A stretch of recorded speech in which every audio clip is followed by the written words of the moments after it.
Boa noite, queridos. Muita graça de Deus para você, para sua família. Que alegria, que privilégio estarmos aqui nesta noite, tributando ao Senhor, celebrando ao seu nome, partilhando deste momento tão especial do culto, deste momento de culto ao Senhor, em que nós vertemos para Ele todo o nosso ser, toda a nossa alma, toda a nossa vida. E a nossa expectativa é que Deus possa partilhar ao seu coração de forma graciosa, de forma especial, que Ele traga para você, para a sua vida, uma palavra que possa lhe desafiar, lhe encorajar, uma palavra que venha do coração dEle para o seu coração. Sem, assim, pestanejar e sem demorar, vamos abrir, quer dizer, vamos não, né? O meu já está aberto aqui. Eu peço a vocês que abram o texto de João, capítulo 7. Nós vamos fazer uso desse texto, vamos nos apropriar dele, vamos lançar o nosso olhar sobre ele, pensar sobre ele, sobre a ótica de João em alguns aspectos. E nós vamos então ler João 7, do 10 ao 13, e depois leremos do verso 37 ao 38, 37 e 38 de João. João, capítulo 7. Quem ainda não abriu a sua Bíblia, acesse o seu celular que ele vai encontrar aí para você o texto, né? Diz assim, a Escritura, diz esse texto um texto tão profundo para nós, para a nossa reflexão. Mas, depois que seus irmãos subiram para a festa, então subiu ele também, não publicamente, mas em oculto. Ora, os judeus o procuravam na festa e perguntavam: onde estará ele? E havia grande murmuração a seu respeito entre as multidões. Uns diziam: ele é bom, e outros: não, antes engana o povo. Entretanto, ninguém falava dele abertamente, por ter medo dos judeus. Versos 37 e 38 desse mesmo capítulo, aí na sequência, nos diz o seguinte: no último dia, o grande dia da festa, levantou-se Jesus e exclamou: se alguém tem sede, venha a mim e beba. Quem crer em mim, como diz a Escritura, do seu interior fluirão rios de água viva. Curve a sua cabeça, incline o seu coração e vamos ter uma palavra de oração nesse momento. Deus de imensa graça e de sumo bem, obrigado, Senhor, porque o teu amor nos alcançou, Senhor. Esse amor que percorreu toda a história, Senhor, que transpôs a história, que dividiu a história. Esse amor invadiu, ó Deus, o nosso tempo, o nosso coração, a nossa vida. Esse amor tem nos atraído. Obrigado porque o Senhor, de uma forma tão especial, tão maravilhosa e tão convincente, nos convidou, nos atraiu, nos chamou e continua nos chamando a escancararmos a nossa alma, o nosso coração, o nosso ser para, Senhor, partilharmos, abeberarmos da Tua presença, beberarmos do Teu exemplo, do Teus ensinos, Senhor, da Tua verdade, da Tua palavra, essa palavra que, ó Deus, é poderosa, essa palavra que alcance os nossos corações. E que nesta noite, Senhor, essa palavra, mais uma vez, segundo a Tua vontade e o Teu querer, seja do Teu agrado, falar aos nossos corações, falar a este rebanho que está aqui, falar àqueles que nos ouvem. Tão somente a Tua palavra, Senhor, é a Tua palavra, ela possa penetrar o impenetrável do ponto de vista humano, Senhor.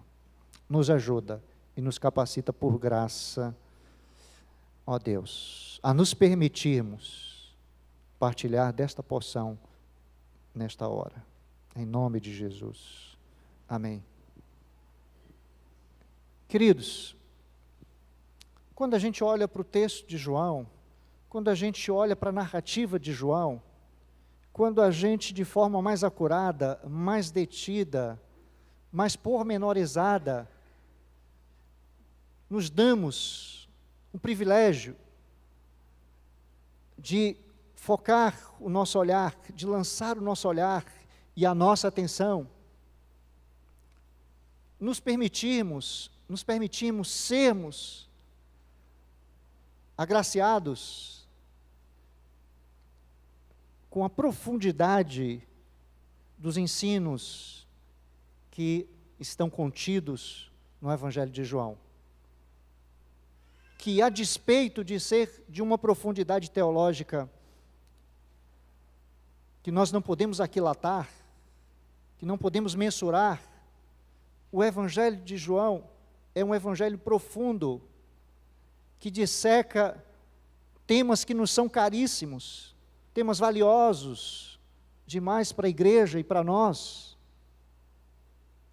Quando a gente olha para a narrativa de João, João em todo o tempo concatenando, convergindo para mostrar, revelar Jesus como Salvador, como Senhor, abordar a divindade de Jesus.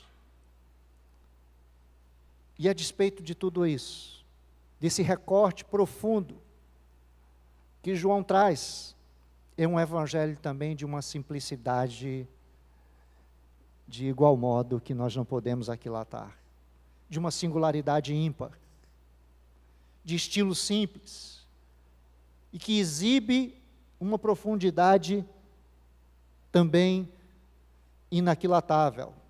O livro recebe o nome do seu autor, que foi discípulo, apóstolo, filho de Zebedeu e Salomé, que possivelmente era irmã de Maria, mãe de Jesus. Um livro que traz no seu arcabouço teológico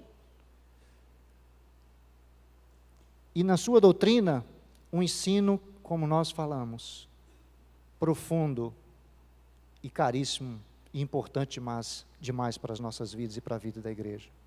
Quando a gente observa o capítulo 1, do verso 1 ao 18, João falando sobre o Logos, sobre o Verbo, sobre a palavra, a despeito dos embates filosóficos que existiam nas escolas da época, acerca do Logos, de toda a filosofia grega e da sua abordagem, João traz, no Evangelho de João, uma afirmação categórica de que Jesus é o Verbo de Deus, é a palavra de Deus. Então nós observamos o Verbo encarnado no capítulo 1, João apresentando esse Verbo encarnado. Na sequência do capítulo 1, do verso 19 ao capítulo 12, ao verso 52, ao verso 50, nós observamos o ministério público de Jesus. Jesus indo a casamento, Jesus indo a algumas festas, Jesus se miscuindo na cultura, no tecido social, na vivência, no modus operandi daquela sociedade, nos seus costumes, na sua religiosidade, nas suas práticas. Jesus permeando aquelas comunidades, Jesus caminhando do norte para o sul, vai para Galiléia, vem para Jerusalém, passa em Sicá, vai para Betânia, Jesus percorrendo toda aquela região, indo, anunciando, falando, desconstruindo tradições, conceitos, respeitando também as pessoas, amando, se identificando com elas. Jesus pisando aquele chão batido, se compadecendo de pessoas, curando, fazendo sinais. E depois nós observamos o ministério particular de Jesus. Jesus investindo na vida dos discípulos, preparando-os, consolando-os, orientando, confortando. E também o testemunho de sua morte e ressurreição. Então é um evangelho de uma riqueza fantástica, de uma riqueza profunda e que merece a nossa atenção, que merece o nosso olhar investigativo, o nosso olhar também que instila curiosidade, merece também nós nos despirmos para sermos, assim, de alguma forma impactados por esse evangelho tão rico, num discurso tão rico, de uma simbologia tão rica também. Este é um evangelho de testemunho, tanto de João como dos indivíduos e de outras tantas pessoas que presenciaram aqueles momentos tão importantes no ministério e na caminhada de Jesus. É um evangelho que traz muitas figuras, que descortina muitas realidades até então obscurecidas na mente, na história e na caminhada daquele povo. É um evangelho em que os ensinos e exemplos de fé estão presentes em sua base. Está presente no ouvir, no receber, no presenciar, no partilhar, e como resultado, trazendo liberdade, compartilhando liberdade, descanso, paz, vida, esperança, alegria. É um evangelho que proclama e semeia e anuncia a encarnação do Cristo. É o homem encarnado, é Deus. E no texto em que nós lemos, era a festa dos tabernáculos, uma das festas alegres, uma das festas dos judeus mais importantes, se não a mais importante para eles. Encerrava um ciclo de festividades anuais. Essa festa possuía 3 sentidos básicos: um sentido histórico, um sentido agrícola e um sentido profético. No sentido agrícola, ou no sentido histórico, havia aquele momento de rememorar, de revisitar aquele tempo em que eles vivenciaram aquele momento de peregrinação na sua história, de vivenciar, de lembrar, de recordar que eles foram peregrinos naquele deserto, que eles passaram 40 anos. E no sentido histórico, eles então estão lembrando, eles estão rememorando aquele momento de intervenção, de cuidado de Deus durante aquele tempo.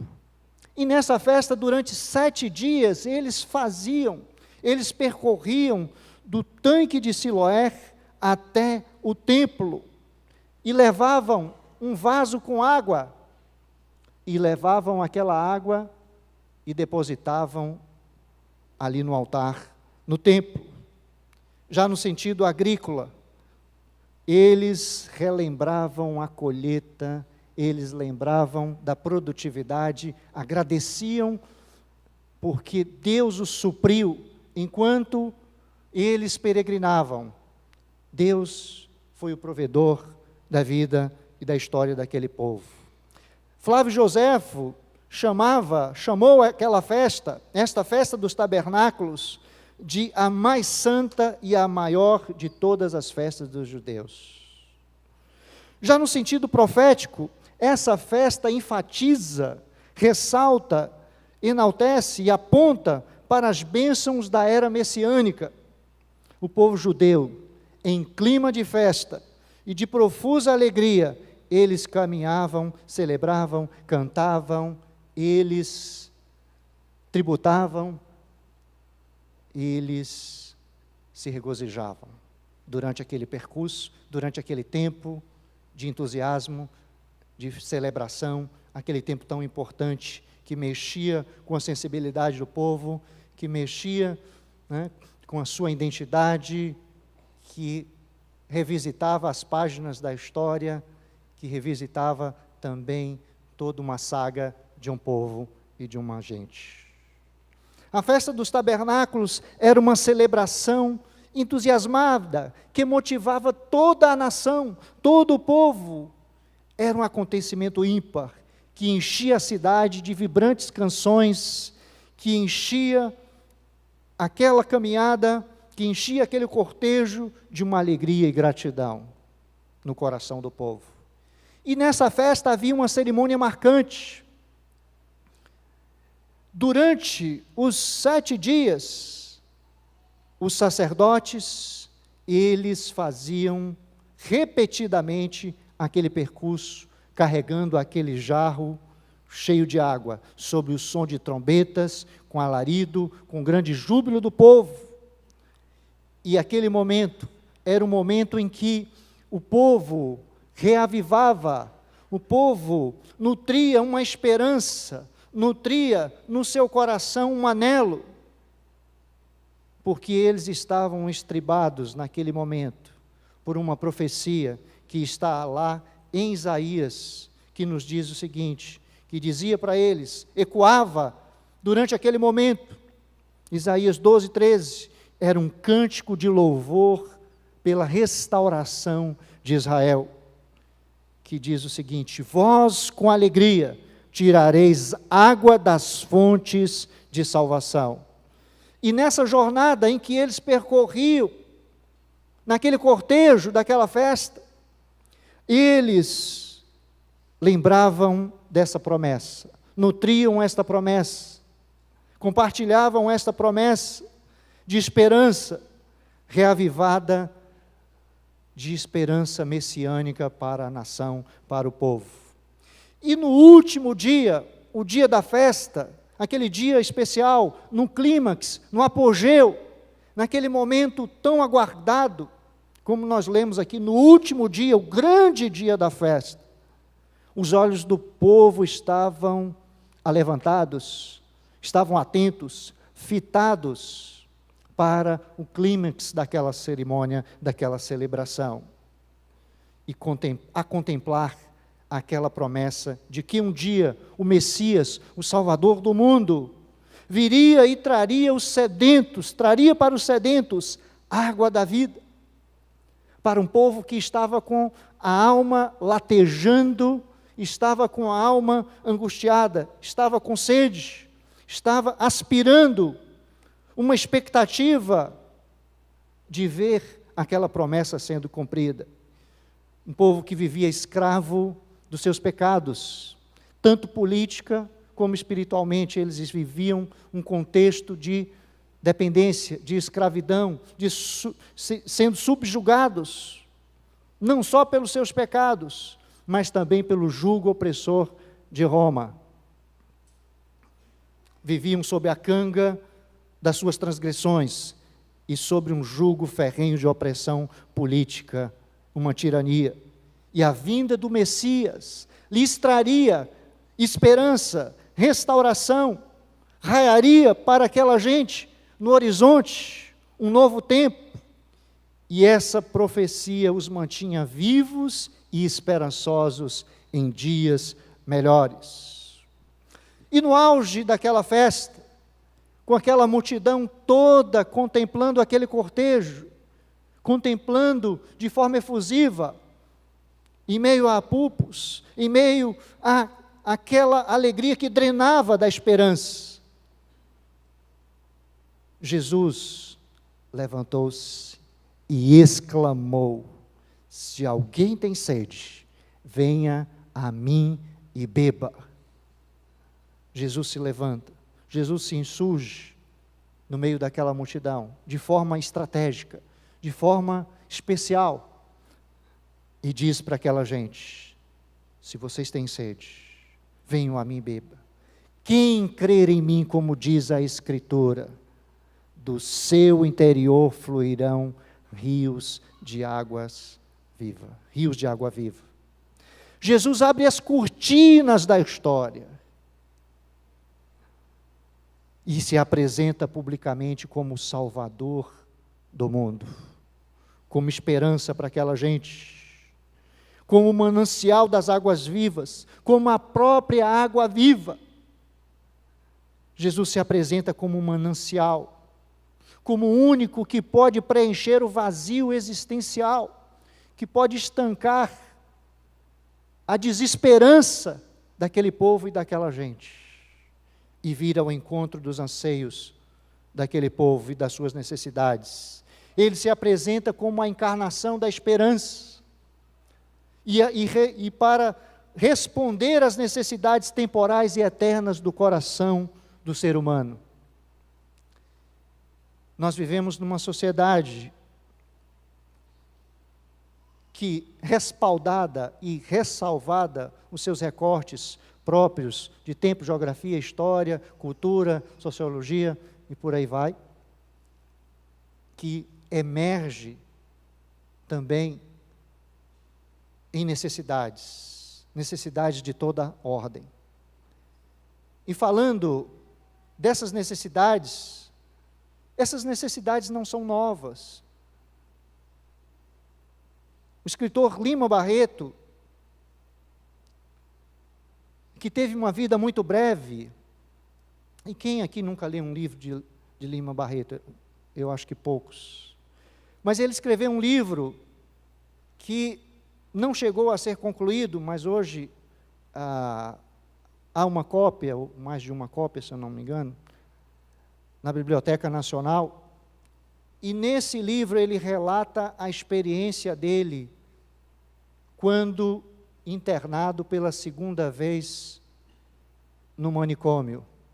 Estava ali, dizem alguns historiadores, por perseguição política, mas essa não foi a razão primordial.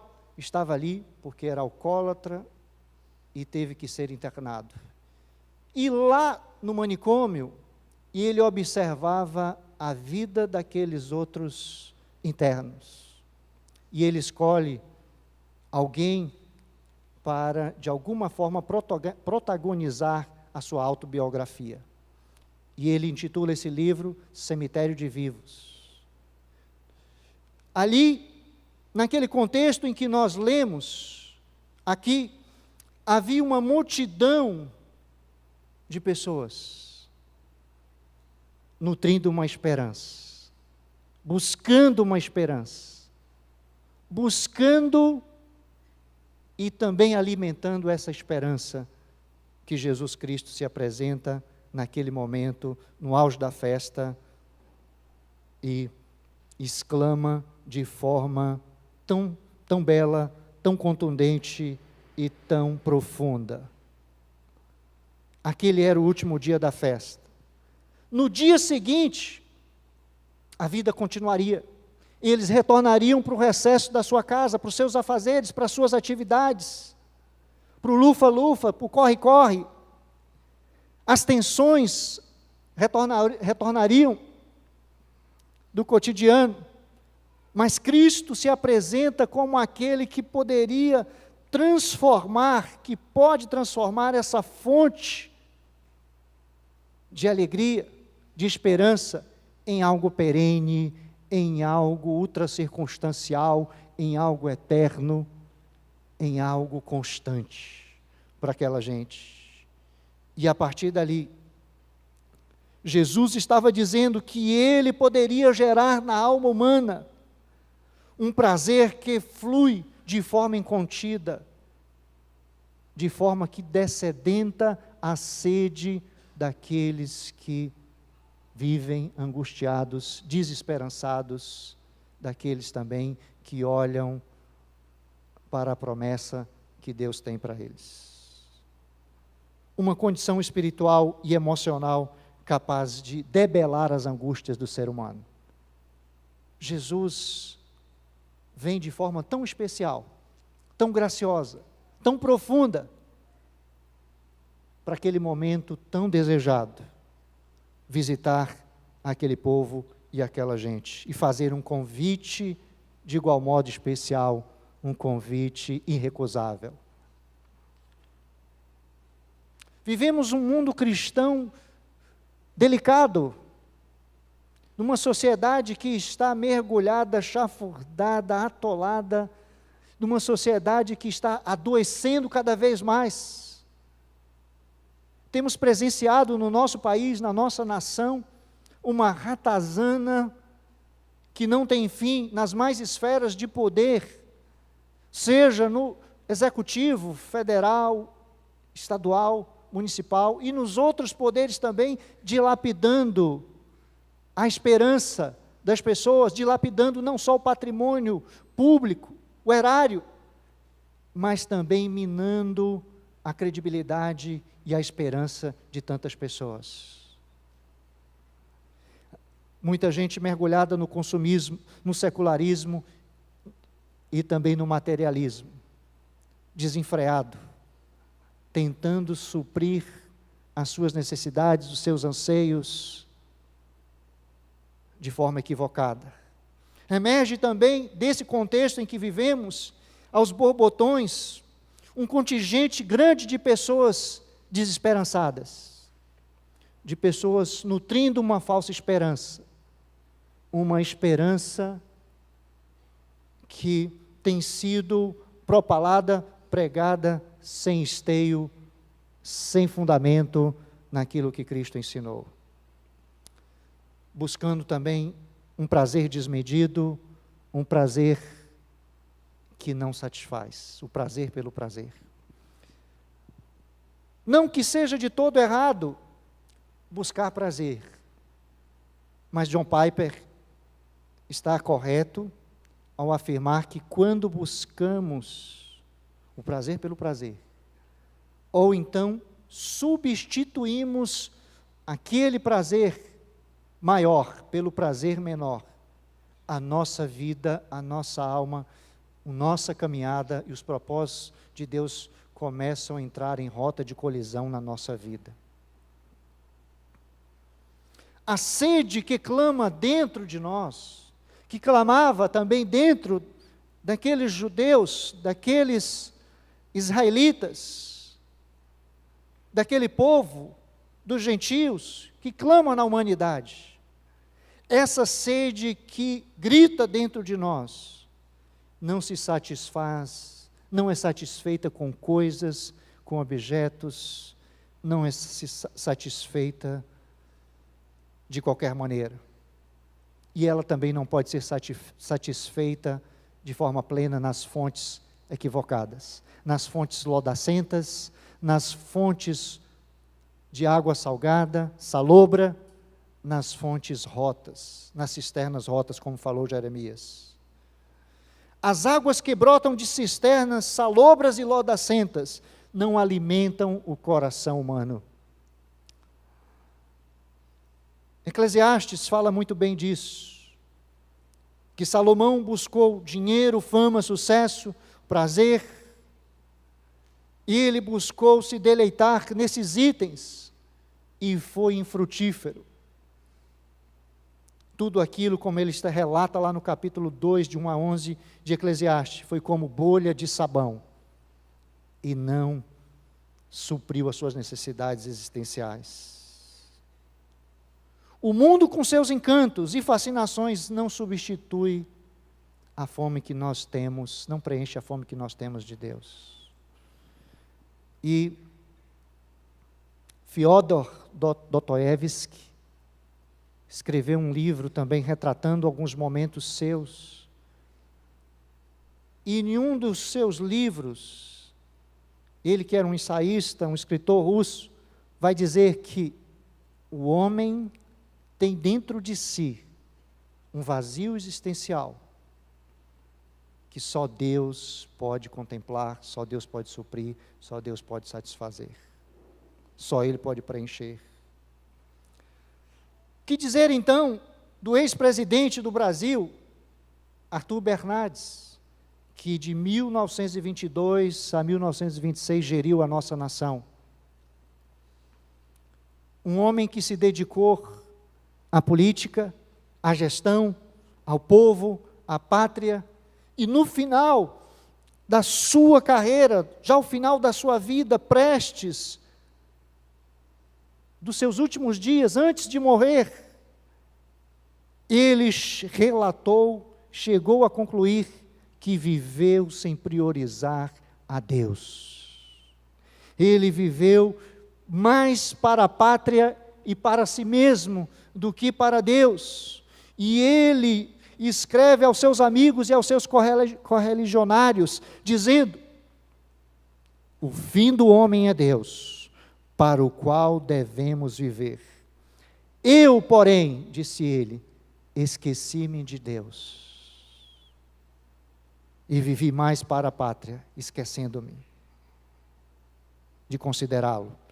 Que confissão melancólica, que confissão triste de alguém que teve sucesso, que teve êxito na sua carreira e reconhece ao final da sua vida que viveu uma vida sem sentido, uma vida que não considerou o melhor de Deus para a vida dele. Que tristeza nós temos constatado também nos nossos dias. Muitas pessoas viverem, se enfronharem de corpo e alma, dioturnamente, fazendo hora extra, no seu projeto de vida, sem considerar, sem ouvir, sem buscar, sem atentar para a vontade de Deus e para a graça dEle, para a palavra dEle, para o alimento que provém dEle, para a esperança que provém dEle, que emana dEle, vivendo apenas em função de valores transitórios, materiais, efêmeros, passageiros. O mundo em que vivemos é um grande deserto.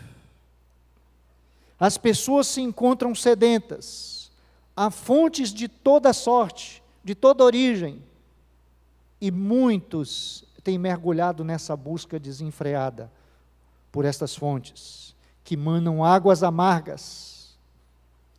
Mas somente Cristo tem a água da vida, queridos. Apenas o Filho de Deus pode dessedentar, nutrir, suprir, alimentar os anseios da nossa alma e do nosso coração. Cristo oferece um projeto de vida extraordinário, um plano superior para a minha vida e para a sua vida. Jesus disse naquela festa, em meio àquele burburinho, em meio àquele frisson, em meio àquela celebração, em meio àquele momento tão efusivo, tão rico do ponto de vista cultural para eles, do ponto de vista também da história, de revisitar as páginas da história e de orientar e continuar orientando a caminhada deles. Jesus disse para eles: se alguém tem sede, venha a mim e beba. Quem crer em mim, como diz a Escritura, do seu interior fluirão rios de água viva. Água que dessedenta a nossa sede existencial, emocional, espiritual, relacional, que nos ajuda, que drena o nosso coração para ir na direção dEle e da sua vontade. Há aqui, nesse texto, dois pontos que eu quero ressaltar, que são extremamente ricos e que nos ajudam a fortalecer a nossa caminhada com Deus, que nos ajudam a olhar para Deus em Cristo, que nos ajudam a descortinar o nosso coração, a derramar o nosso ser, a nossa alma, diante dEle, em expectativa de sermos nutridos, alimentados, fortalecidos, encorajados, na esperança que provém dEle. Primeiro destaque que eu vou fazer, pretendo fazer nesse momento, é o convite que Jesus fez para aquela gente, para aquele povo, e que faz também para cada um de nós, dioturnamente, a todo instante, a todo momento. Ele diz: se alguém tem sede, venha a mim e beba. É um convite indistinto, é dirigido a todos.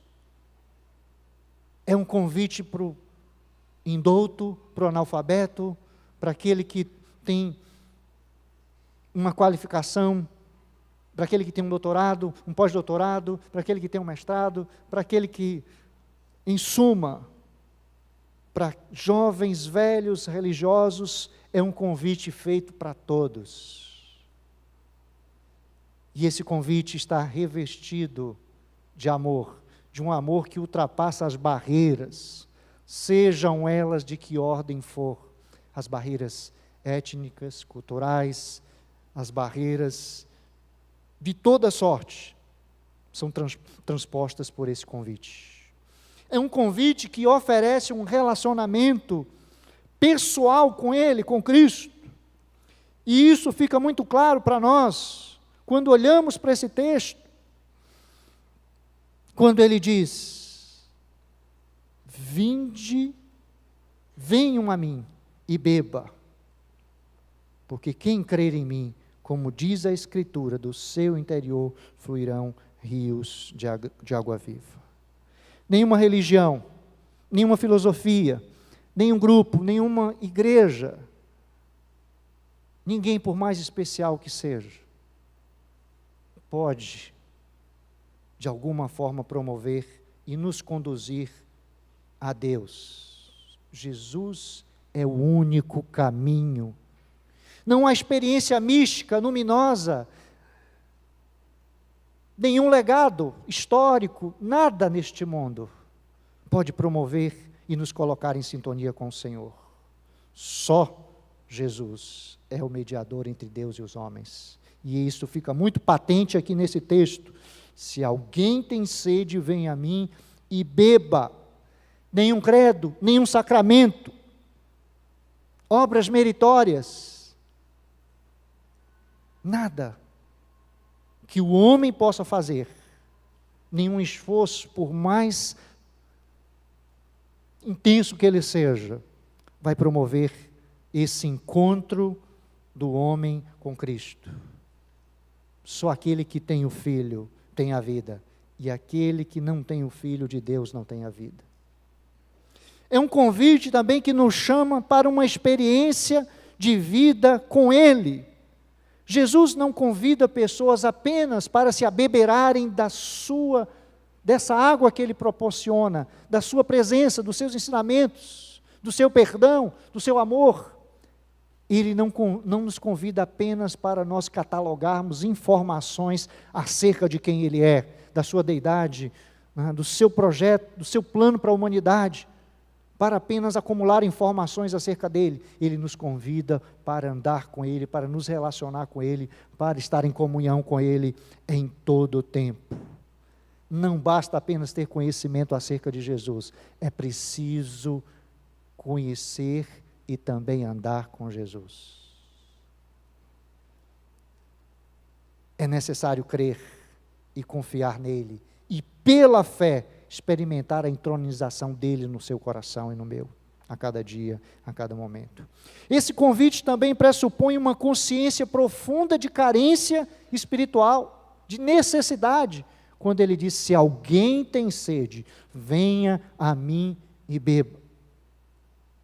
Só os sedentos buscam, só os sedentos se desinstalam, se mobilizam, se locomovem, se direcionam, tomam uma atitude de ir até Jesus. Aqueles que se julgam justos diante de Deus pelas suas próprias obras, pelos seus feitos, pelos seus títulos, obras ou religião, não se sentem e não se sentirão saciados por Deus em Cristo. Por essa bendita fonte. É um convite também que é condicional. Ele diz: se alguém tem sede. Jesus diz: se alguém tem sede, A soberania de Deus não anula a responsabilidade humana. Deus é soberano e eu e você somos responsáveis. Por mais impotentes que sejamos, por mais limitados que sejamos, por mais que estejamos, ou se já estivemos, ou se alguém continua morto, vivendo essa condição de estar morto nos seus pecados e delitos, ou ainda alvejado pelo pecado que escraviza,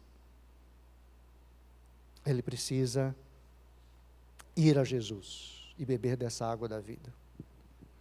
A outra condição, queridos, que está também implícita, que deriva desse convite, que está atrelado a esse convite, que pode ser também absorvido desse texto, que nós podemos enxergar nesse texto, e que acompanha também essa assertiva de Jesus, é a promessa que ele faz. Quem crer em mim, como diz a Escritura, do seu interior fluirão rios de água viva. Nós podemos extrair algumas lições dessa assertiva de Jesus, dessa sentença de Jesus. Jesus diz que nós devemos crer nele, não segundo a sintomatologia do nosso coração, aquilo que sentimos ou pensamos. Jesus diz que nós devemos crer nele conforme aquilo que está escrito, de acordo com a Escritura, em consonância com a Escritura, estribados na Escritura, sustentados na Escritura, na palavra. Não pelo nosso próprio entendimento, não pelas tradições, pelo ensino dos homens, mas pelo que a Escritura diz acerca dele. Infelizmente, a igreja evangélica nos dias atuais tem caído num pragmatismo místico. Muitos têm enveredado por caminhos ditos espirituais. E muitos segmentos da igreja têm naufragado em falsas esperanças, um falso cristianismo, que tem sido apregoado aí aos borbotões por muitos que se dizem conhecer a Deus. Mas o Senhor, assim quando nós observamos Jesus no Evangelho de João, vai para o norte, vai para o sul, chega lá na Galileia e Jesus se depara no templo com os vendilhões do templo e manda aqueles homens pegarem o seu caminho. Jesus promete uma vida dinâmica, e ele não fala de uma cacimba.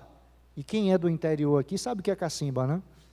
É aquela fonte bem pequena, muitas vezes, em que se recolhe uma água, muitas vezes para beber, ou para o uso doméstico, para as atividades. Mas Jesus, quando ele promete uma vida dinâmica, como ele fala aqui, ele promete uma vida maiúscula, uma vida abundante, superabundante, uma vida relevante. Ele não promete águas paradas, águas lodacentas, salobras, ele promete água viva, água que descedenta, que sacia. Com Cristo temos uma vida nova que flui do trono de Deus. Ser cristão não é viver um arremedo de vida, não é carregar na testa um grande não, tampouco é viver alheio aos privilégios legítimos e excelentes da vida. Pelo contrário, Jesus nos oferece uma existência plena, uma existência que nos capacita de poder para morrer e de poder para viver, de poder para amar, de poder para perdoar, de poder para anunciar, de poder para testemunhar. Jesus nos capacita a anunciar as boas novas. Nos promete uma vida dinâmica, não uma vida estagnada. Crer em Jesus é saborear o mais entusiástico e fascinante projeto de vida para a nossa alma, para a nossa vida, para a nossa família, para a nossa existência. É experimentar uma vida e uma jornada superlativa, abençoada e abençoadora, para que nós possamos alcançar outros. Jesus fala de uma vida limpa. E quando eu penso em vida limpa, eu penso em um texto, me vem aqui à mente um texto que eu li de um capelão do Senado americano, que ele escreveu em um dos seus livros. E ele conta uma história de um personagem que vivia numa pequena cidade, e esse personagem ficava enclausurado, ele vivia dentro da floresta, e ali ele administrava naquela floresta aquelas fontes que brotavam água límpida, água pura, e aquela água supria as necessidades daquela comunidade. E os políticos daquela comunidade, querendo enxugar o orçamento, reduzir os custos, querendo compatibilizar a dotação orçamentária daquele município, gerar um superávit, eles resolveram demitir aquele homem que tomava conta, que protegia, que limpava aquelas fontes daqueles mananciais. E aquele homem foi demitido. E depois de então, aquela água começou a ficar suja, perder um pouco da sua qualidade, da sua cor. As folhas caíam, os galhos também não se limpavam mais. Os cisnes que ali viviam, migraram, e aquela água começa a chegar naquela comunidade com uma qualidade não muito boa, não tratada, não cuidada. As crianças começam a adoecer, os idosos, porque a água que chegava naquela comunidade não estava sendo cuidada, tratada, era uma água que não estava fazendo bem para aquele povo. Jesus nos chama para viver uma vida pura e experimentar da pureza que há nele, a beberá da fonte que emana dele. Aqueles homens que caminhavam, que presenciaram, que nutriam aquela esperança, muitos deles eram sacerdotes, religiosos que estavam ali, que faziam parte daquela cerimônia e do culto que eles organizavam. Eles eram homens que se mostravam bonitos por fora, no entanto estavam com o coração cheio de mácula, com o coração adoecido, com o coração empedernido, com o coração duro, com o coração sequioso de graça verdadeira e de sinceridade, mas que não estavam dispostos a abrir mão da sua condição, do seu status quo. Jesus nos mostra nesse texto, fala nesse texto, que nós podemos viver uma vida abundante, superabundante, uma vida prazerosa, uma vida que instiga, uma vida que entusiasma a quem está circunscrito aos nossos relacionamentos, quem está próximo de nós. O Senhor fala de rios e não de filetes de água. É vida que vale a pena, queridos. E onde há essa água, onde há a presença de Deus, onde a sua palavra fiel, comprometida com Ele, é anunciada, onde ela é recebida, onde ela é crida no coração, com sinceridade, com verdade, ali sim há transformação, a restauração, a purificação, a suprimento das necessidades espirituais daqueles que estão sequiosos, sedentos de Deus, de esperança, de fé, de paz, de amor, de uma vida que vale a pena ser vivida. Aqueles que creem, segundo diz a Escritura, nele, podem ser abençoados e abençoadores também. O que nós vamos fazer diante desse convite? Aquele que tem sede, venha a mim e beba. O que nós vamos fazer diante desse convite de Jesus? Quando a gente olha no Evangelho de João, o convite de Jesus exige rompimentos existenciais. O Mestre afirmou: se alguém tem sede, venha a mim e beba. Para beber a água, é preciso sair de onde está, do comodismo, romper com estruturas, rever conceitos, crenças, atitudes, hábitos. É preciso se desinstalar. O convite de Jesus é para os que têm sede dele, de Deus, da sua palavra e de uma vida na presença dele, de uma vida com ele. Falar sobre esse convite de Jesus e de que forma nós podemos atender a ele, responder a esse convite, é muito pessoal, pode ser muito pessoal para cada um de nós, mas nós não podemos olvidar e fugir de Jesus. Somente Jesus Cristo pode, nós vamos observar no texto de João, na narrativa de João, suprir as necessidades mais profundas da minha e da sua alma. E João tenta mostrar isto através do seu Evangelho. Ele registra algumas das maneiras pelas quais Jesus se apresentou de forma expressa, não só falando da sua autoexistência, mas também apontando para o suprimento das necessidades daqueles que crescem nele. Ele vai dizer: eu sou o pão da vida para os famintos, lá em João 6,35. Ele vai dizer: eu sou a luz do mundo para aqueles que estão cegos ou em trevas. Ele vai dizer também: eu sou a porta das ovelhas para aqueles que estão desviados, João 10,7. E eu sou o bom pastor para as ovelhas, João 10,11.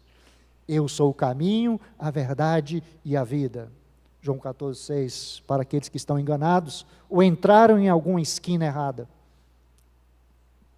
Ele vai dizer: eu sou a ressurreição e a vida para aqueles que estão mortos nos seus pecados e delitos. Ele vai dizer: eu sou a videira verdadeira para aqueles que precisam de uma união vital, que precisam da seiva, que precisam da água da vida, que precisam ser dessedentados nas suas necessidades mais complexas, nas suas necessidades mais íntimas, nas suas necessidades que você tem questionado e tem buscado em outros locais, em outras fontes. Como estamos nesta noite? Como está o seu e o meu coração? Temos anelado, desejado, ansiado de alguma forma, suprir as nossas carências, as nossas necessidades vitais em Cristo, na sua palavra e em Deus, andar com Ele, ser envolvido por Ele, nos desprendendo, nos desgarrando daquilo que muitas vezes nos mantém fora da presença dEle.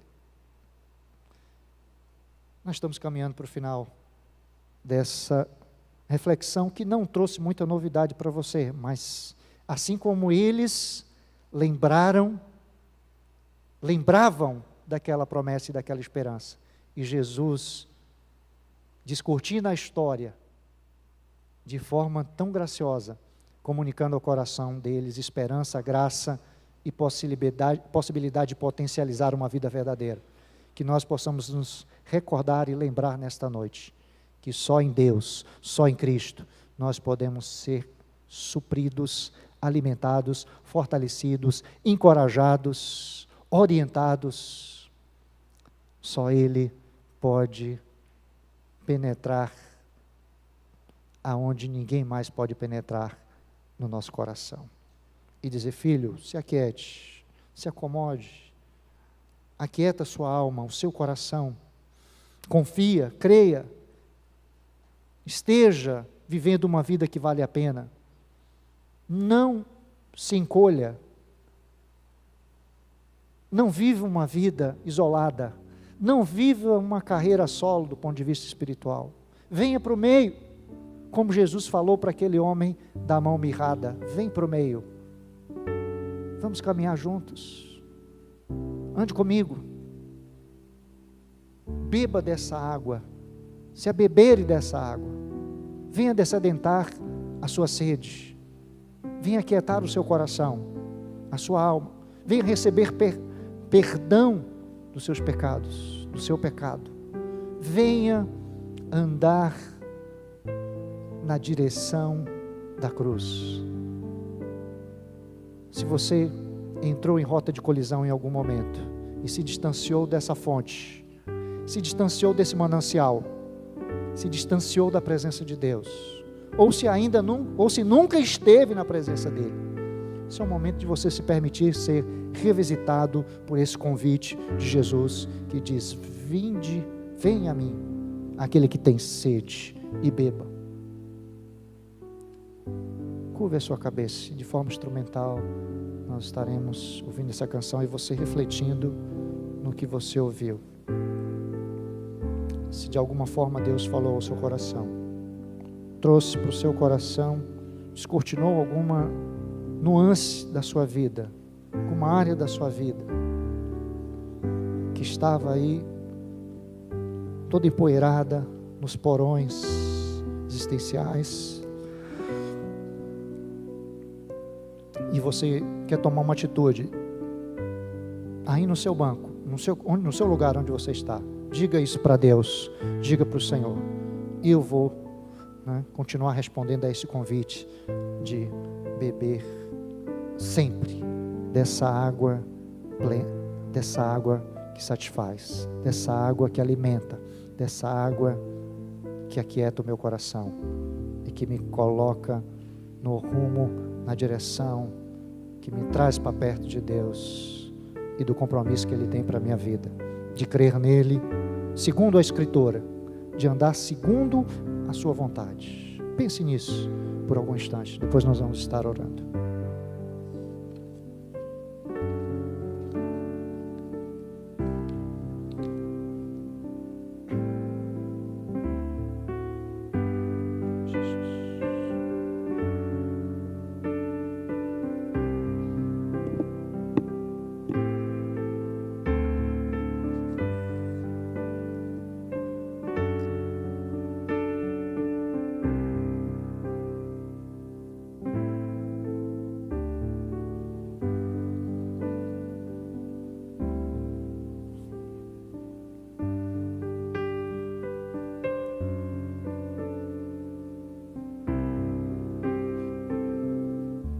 Obrigado, Senhor, por essa porção da Tua Palavra, Senhor.